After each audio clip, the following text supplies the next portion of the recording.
Differentiation between by and with. So sometimes people get confused about the by and the with.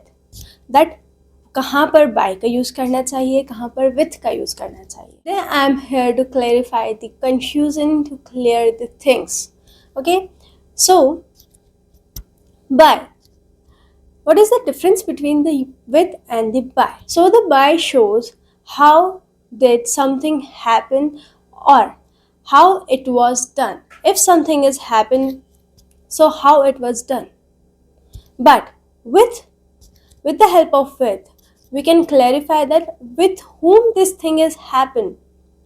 For example, जैसे by के लिए हम हमेशा use करते हैं द्वारा, इसके थ्रू विच थिंग. ठीक है, जहाँ पर थ्रू आ रहा है, जहाँ पर द्वारा आ रहा है, वहाँ पर हम बाय का यूज़ करेंगे.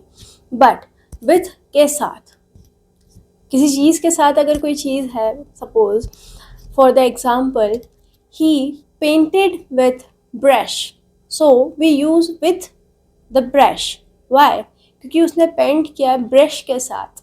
But if we say that he travelled by the bus, he traveled by bus or he traveled by the bus, so here we are using that by, we are using the specific term by with bus. So किसके through आया? Here the through happens, so किसके through आया? बस के through आया. Like that, this is the differentiation between the by and the with. So I hope this is understandable for you all. For more such kind of information, like, subscribe and share.